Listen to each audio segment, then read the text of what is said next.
సమరం news channel కు స్వాగతం. ఈనాటి ముఖ్యాంశాలు: కీలక హామీలకు ఆమోదముద్ర. ఉప ముఖ్యమంత్రి పవన్ కళ్యాణ్ తో సినీ నిర్మాతల భేటీ. ఉపాధ్యాయులపై అనవసర పనిభారం ఉండదు, విద్యాశాఖ మంత్రి నారా లోకేష్. తెలుగుకు జై కొట్టిన కేంద్ర మంత్రులు. జగన్ రక్షణకే 986 మంది. Salman Rajini multi starrer. పోరుబాటలో విశ్వంభర. ఆసీస్ పై భారత్ ఘన విజయం. పెరుగులో వీటిని కలిపి తింటే లెక్కలేనన్ని లాభాలు. ఈరోజు వార్తలను చూద్దాం. కీలక హామీలకు ఆమోదముద్ర. ఎన్నికల్లో ఇచ్చిన ప్రధానమైన హామీల అమలు దిశగా రాష్ట్ర మంత్రివర్గం మొదటి సమావేశంలో కీలక నిర్ణయాలు చేసింది. ముఖ్యమంత్రిగా చంద్రబాబు బాధ్యతలు చేపట్టిన తరువాత చేసిన తొలి 5 సంతకాలకు సంబంధించిన అంశాలకు ఆమోదముద్ర వేసింది. లక్షల మంది నిరుద్యోగుల ఎదురుచూపులు ఫలించేలా మెగా డిఎస్సి ద్వారా 16,347 ఉపాధ్యాయ పోస్టుల భర్తీకి సమ్మతి తెలిపింది. 65.30 లక్షల మంది లబ్ధిదారులకు మేలు కలిగేలా సామాజిక భద్రతా పింఛన్ మొత్తాన్ని 4,000కు పెంచాలని తీర్మానించింది. విద్యార్థులు యువతలో నైపుణ్యగణన చేపట్టాలని రాష్ట్ర వ్యాప్తంగా తొలి దశలో 183 అన్నా క్యాంటీన్లను ఒకేసారి ప్రారంభించాలని తీర్మానించింది. ఆరోగ్య విశ్వవిద్యాలయానికి ఎన్టీఆర్ పేరు పునరుద్ధరించాలని నిర్ణయించింది. రిజిస్ట్రేషన్, రెవెన్యూ, న్యాయ వ్యవస్థలను అస్తవ్యస్తం చేసేలా ఉన్న ల్యాండ్ టైటిలింగ్ చట్టాన్ని రద్దు చేసేందుకు మంత్రివర్గం నిర్ణయించింది. భూ యజమాని ఒరిజినల్ డాక్యుమెంట్లు పొందే అవకాశాన్ని కల్పిస్తూ తీర్మానం చేసింది. సామాజిక భద్రతా పింఛన్ మొత్తాన్ని జూలై నెల నుంచి 4,000కు పెంచుతున్నారు. గ్రామ వార్డ్ సచివాలయాల సిబ్బంది ద్వారా లబ్ధిదారుల ఇంటి వద్దకే పింఛన్ను అందజేస్తారు. గంజాయి, మాదక ద్రవ్యాలపై ఉక్కుపాదం మోపేందుకు వీలుగా అనుసరించవలసిన కార్యాచరణ ప్రణాళిక రూపొందించేందుకు 5 మంత్రులతో ఉపసంఘం ఏర్పాటుకు మంత్రివర్గం నిర్ణయించింది. ఉప ముఖ్యమంత్రి పవన్ కళ్యాణ్ తో సినీ నిర్మాతల భేటీ. ఉప ముఖ్యమంత్రి పవన్ కళ్యాణ్ తో సినీ నిర్మాతలు సోమవారం సమావేశమయ్యారు. విజయవాడ క్యాంప్ కార్యాలయంలో Allu Aravind, C Ashwini Dutt, AM Ratnam, S Radhakrishna, Dil Raju, Bhogavalli Prasad, DVV Danayya, NV Prasad, Bunny Vasu, Naveen Yerneni, Nagavamsi, TG Vishwaprasad, Vamsikrishna తదితరులు పవన్ కళ్యాణ్ను కలిసి సినీ పరిశ్రమ తరపున అభినందనలు తెలియజేశారు. గతంలో పవన్ కళ్యాణ్ తొలి సినిమాలో కథానాయికగా నటించి ప్రస్తుతం నిర్మాతగా వ్యవహరిస్తున్న సుప్రియ కూడా అభినందనలు తెలియజేశారు. పరిశ్రమ ఎదుర్కొంటున్న సమస్యలు, సినిమా రంగం అభివృద్ధికి ఉన్న అవకాశాలపై నిర్మాతల బృందం పవన్ కళ్యాణ్తో చర్చించింది. రాష్ట్ర సినిమాటోగ్రఫీ శాఖ మంత్రి కందుల దుర్గేష్ కూడా సమావేశంలో పాల్గొన్నారు. తెలుగుకు జై కొట్టిన కేంద్ర మంత్రులు. కొత్త లోక్సభలో మాతృభాషలు ప్రతిధ్వనించాయి. వివిధ రాష్ట్రాల నుంచి లోక్సభకు ఎన్నికై కేంద్ర మంత్రివర్గంలో చోటు దక్కించుకున్న మంత్రులు సోమవారం లోక్సభ సభ్యులుగా తమ మాతృభాషల్లో ప్రమాణం చేశారు. వారిలో ఆంధ్రప్రదేశ్ నుంచి ప్రాతినిధ్యం వహిస్తున్న కింజరాపు రామ్మోహన్ నాయుడు, పెమ్మసాని చంద్రశేఖర్, భూపతిరాజు శ్రీనివాస్ శర్మ, తెలంగాణ నుంచి ప్రాతినిధ్యం వహిస్తున్న గంగాపురం కిషన్ రెడ్డి, బండి సంజయ్ సహా 12 మంది ఎంపీలు తెలుగులో ప్రమాణం చేసి మాతృభాష పట్ల అభిమానాన్ని చాటుకున్నారు. సికింద్రాబాద్ నుంచి ప్రాతినిధ్యం వహిస్తున్న జి కిషన్ రెడ్డి, విజయనగరం ఎంపీ కలిశెట్టి అప్పలనాయుడు పంచకట్టుతో వచ్చి తెలుగు సాంప్రదాయాన్ని ప్రతిబింబించారు. అప్పలనాయుడు 50 అశోక రోడ్డులోని నివాసం నుంచి పార్లమెంటు వరకు తేదేపా ఎన్నికల చిహ్నమైన సైకిల్పై వచ్చారు. ఉపాధ్యాయులపై అనవసర పనిభారం ఉండదు. గత ప్రభుత్వంలో మాదిరిగా ఉపాధ్యాయులపై అనవసరమైన పనిభారం, వేధింపులు ఉండవని విద్యాశాఖ మంత్రి నారా లోకేష్ తెలియజేశారు. తన దృష్టికి తెచ్చిన సమస్యలను సాధ్యమైనంత త్వరగా పరిష్కరిస్తానని హామీ ఇచ్చారు. వేద పండితుల మంత్రోచ్చరణల నడుమ సచివాలయంలోకి సోమవారం అడుగుపెట్టిన ఆయన మంత్రిగా బాధ్యతలు చేపట్టారు. మెగా డిఎస్సి విధి విధానాలపై మొదటి సంతకం చేశారు. అధికారులు, మంత్రులు, ఎమ్మెల్యేలు, ఎమ్మెల్సీలు, విద్యార్థి, యువజన, ఉపాధ్యాయ సంఘాల ప్రతినిధుల నుంచి లోకేష్కు అభినందనలు వెల్లువెత్తాయి. సమస్యలపై పలువురు వినతి పత్రాలు సమర్పించారు. ఈ సందర్భంగా ఆయన మాట్లాడుతూ, గత ప్రభుత్వ అనాలోచిత విధానాల కారణంగా విద్యా ప్రమాణాలు తీవ్రంగా దెబ్బతిన్నాయి. మళ్లీ విద్యారంగాన్ని గాడిలో పెట్టేందుకు ఉపాధ్యాయులంతా సహకరించాలని కోరారు. పోరుబాటలో విశ్వంబర చిత్రీకరణను పరుగులు పెట్టిస్తున్నారు చిరంజీవి. ఆయన కథానాయకుడిగా నటిస్తున్న ఈ సినిమా వశిష్ఠ తెరకెక్కిస్తున్నారు. యువి క్రియేషన్ సంస్థ నిర్మిస్తోంది. త్రిష కథానాయిక, ఆషికా రంగనాథ్, కునాల్ కపూర్ తదితరులు ముఖ్య పాత్రలు పోషిస్తున్నారు. ఈ సినిమా ఇటీవలే హైదరాబాద్లో కొత్త షెడ్యూల్ను ప్రారంభించింది. ప్రత్యేకంగా సిద్ధం చేసిన భారీ సెట్లో ప్రస్తుతం చిరుతో పాటు ముఖ్య తారాగణంపై కీలక సన్నివేశాలు చిత్రీకరిస్తున్నారు. ఈ సెట్లోనే ఈ వారం నుంచి ఓ భారీ యాక్షన్ సీక్వెన్స్ తెరకెక్కించనున్నారని సమాచారం. దీనికి రామ్ లక్ష్మణ్ మాస్టర్స్ నేతృత్వం వహించనున్నట్లు తెలిసింది.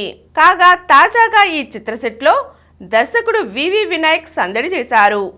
దీనికి సంబంధించిన ఫోటోను చిత్ర బృందం సామాజిక మాధ్యమాల్లో షేర్ చేసింది. సోషియో ఫ్యాంటసీ అంశాలతో కూడిన ఈ యాక్షన్ అడ్వెంచర్ థ్రిల్లర్ను వచ్చే ఏడాది జనవరి 10న ప్రేక్షకుల ముందుకు తీసుకురానున్నారు. Salman, Rajini multi starrer. జవాన్ విజయం తర్వాత దర్శకుడు అట్లీ చేయనున్న తదుపరి చిత్రంపై స్పష్టత వస్తోంది. ఆయన సల్మాన్ ఖాన్తో ఓ మల్టీ స్టారర్ చేసేందుకు సమాయత్తం అవుతున్నారు. ఇందులో మరో హీరోగా దక్షిణాది నటుడిని తీసుకోనున్నట్లుగా ఇప్పటికే వార్తలొచ్చాయి. ఇప్పుడు ఈ పాత్ర కోసం అగ్ర కథానాయకుడు రజనీకాంత్ను సంప్రదించినట్లుగా సమాచారం అందుతోంది. ప్రస్తుతం ఈ విషయమై రజనీతో చర్చలు జరుగుతున్నట్లు తెలిసింది. అన్నీ అనుకున్నట్లుగానే జరిగితే ఇది భారతీయ చిత్రసీమలో మరో క్రేజీ మల్టీ స్టారర్గా నిలుస్తుంది. ఇప్పటికే ఈ చిత్ర స్క్రిప్ట్ పనులు ముగింపు దశకు చేరుకున్నాయి. వచ్చే ఏడాదిలో సినిమాను పట్టాలెక్కించనున్నట్లుగా తెలుస్తోంది. జగన్ రక్షణకే 986 మంది. మాజీ ముఖ్యమంత్రి జగన్మోహన్ రెడ్డి, ఆయన కుటుంబ భద్రతలో నిరంతరం ఎంతమంది పోలీసులు ఉంటారంటే 10-20 కాదు, ఏకంగా 986 మంది. అంటే ఒక చిన్న గ్రామ జనాభాతో సమానం. దక్షిణ భారతదేశంలోని ముఖ్యమంత్రులందరి ఇళ్ల దగ్గర ఉండే భద్రతా సిబ్బంది అందరినీ కలిపినా ఈ సంఖ్య చేరడం కష్టమే. వీరికి ఒక్కొక్కరికి సగటున 50,000 లెక్కన చూసినా 5 ఏళ్లలో చెల్లించిందే 296 కోట్లు. ఆపై ఆయన కోసం అత్యాధునిక రక్షణ పరికరాలు, ప్యాలెస్ చుట్టూ 30 అడుగుల ఎత్తున ఇనుప గోడ, బుల్లెట్ ప్రూఫ్ క్రూయిజర్ వాహనాలు, ఇలా ఎన్నో.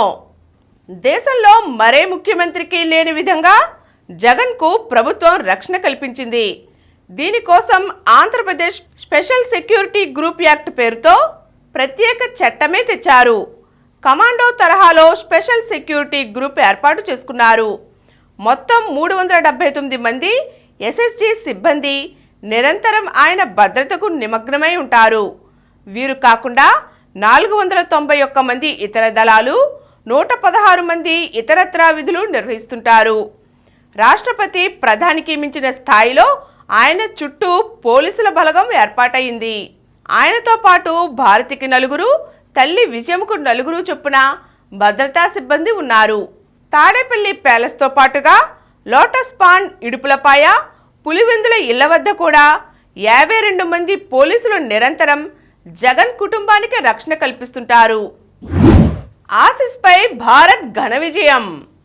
టీ20 ప్రపంచ కప్లో టీమిండియాకు తిరుగులేదు. జైత్రయాత్రను కొనసాగిస్తూ ఆస్ట్రేలియాతో సూపర్ 8 చివరి మ్యాచ్లోనూ నెగ్గిన రోహిత్ సేన అజేయంగా సెమీఫైనల్లోకి అడుగుపెట్టింది.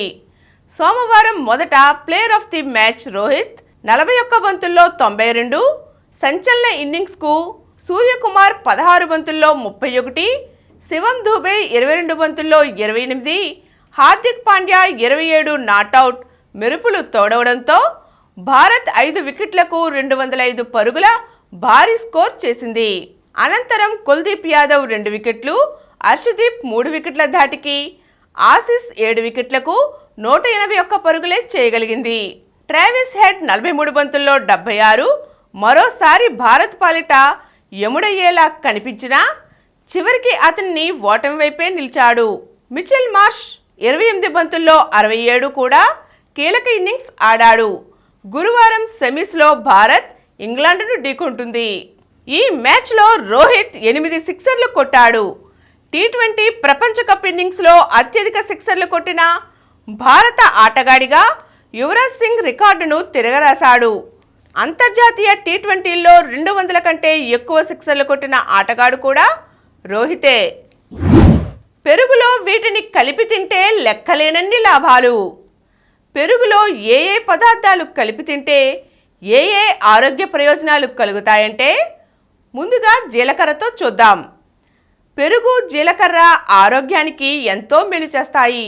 ఒకవేళ మీరు అధిక బరువు సమస్యతో బాధపడుతుంటే పెరుగుతో జీలకర్ర పొడిని కలిపి తింటే దాని నుంచి మంచి ప్రయోజనం పొందుతారు. దీనికోసం ముందు జీలకర్రను కాస్త వేయించి ఆ తరువాత దానిని పెరుగులో కలిపి తినాలి. చక్కెరతో కలిపితే పెరుగు, చక్కెర ఈ రెండింటిని కలిపి తినడం వల్ల దగ్గు తగ్గుతుంది. తేనెతో కలిపితే పెరుగులో ప్రోటీన్, కాల్షియం పుష్కలంగా ఉంటాయి. తేనెలో రోగనిరోధక శక్తి సమృద్ధిగా ఉంటుంది. ఈ రెండు పోషకాలు కలిపి ఎముకలను దృఢపరుస్తాయి. కాబట్టి ఎముకల నొప్పులు ఉన్నవారు పెరుగు, తేనె కలిపి తినడం వల్ల ఎన్నో ప్రయోజనాలు పొందవచ్చు. ఇంకా బోలు ఎముకల వ్యాధి, రక్తం గడ్డకట్టడం, అతిసారం, ఊబకాయం, కీళ్ల నొప్పులు, గుండె, రక్త సంబంధిత వ్యాధులు కూడా నయమవుతాయి. వాముతో కొంత వాము తీసుకుని 1 కప్పు పెరుగులో కలిపి తినాలి. దీనివల్ల నోటిపూత, పంటి నొప్పి, ఇతర దంత సమస్యలు తగ్గుతాయి. పండ్ల ముక్కలతో కలిపితే పెరుగులో తాజా పండ్ల ముక్కలు కలిపి తింటే వ్యాధి నిరోధకత పెరుగుతుంది. ఇప్పుడు కొన్ని సంక్షిప్త వార్తలు చూద్దాం. నీట్పై 4 దశల్లో దర్యాప్తు. బీహార్, గుజరాత్, రాజస్థాన్లలో సాక్ష్యాల సేకరణ. నీట్ యూజీ కేసుపై సిబిఐ దూకుడు. ఢిల్లీలో తీవ్రతరమైన విద్యార్థుల ఆందోళన. రష్యాలో ప్రార్థనా స్థలాలపై దాడుల్లో 20 మంది మృత్యువాత, వారిలో 15 మంది పోలీసులే. కేజ్రీవాల్కు దక్కని ఊరట. రెగ్యులర్ బెయిల్పై హైకోర్టు ఉత్తర్వులు వెలువడిన తర్వాతే కేజ్రీవాల్ పిటిషన్పై తాము విచారణ చేపడతామని సుప్రీం తెలియజేసింది. బ్యాటరీ ఫ్యాక్టరీలో పేలుడు. దక్షిణ కొరియాలో లిథియం బ్యాటరీ కర్మాగారంలో జరిగిన అగ్ని ప్రమాదంలో 22 మంది కార్మికులు ప్రాణాలు కోల్పోయారు. సెమీస్లో దక్షిణాఫ్రికా ఉత్కంఠ పోరులో విజయం. టీ20 ప్రపంచ కప్ నుంచి వెస్టిండీస్ అవుట్. రసవత్తరంగా సాగిన వర్ష ప్రభావిత సూపర్ 8 మ్యాచ్లో డక్వర్త్ లూయిస్ పద్ధతిలో 3 వికెట్ల తేడాతో దక్షిణాఫ్రికా వెస్టిండీస్పై గెలిచింది. ప్రపంచ కప్లో నేడు బంగ్లాదేశ్ వర్సెస్ ఆఫ్ఘనిస్తాన్. మరిన్ని వార్తా విశేషాలతో రేపటి సమరం న్యూస్లో కలుద్దాం. Thank you. ప్రతిరోజు వార్తా విశేషాల కోసం అనతి కాలంలోనే 20 కోట్ల వ్యూస్ సాధించిన డాక్టర్ సమరం మల్టీ ఛానల్ నెట్వర్క్ సమర్పించు సమరం న్యూస్ ఛానల్కు సబ్స్క్రైబ్ చేయండి, లైక్ చేయండి, మీ ఫ్రెండ్స్కి షేర్ చేయండి. అలాగే ప్రక్కనున్న గంట సింబల్ని ప్రెస్ చేయడం మర్చిపోకండి. Please download Samaram Channels app from Google Play Store and watch your favorite channels. Click the bell icon and subscribe to the channels.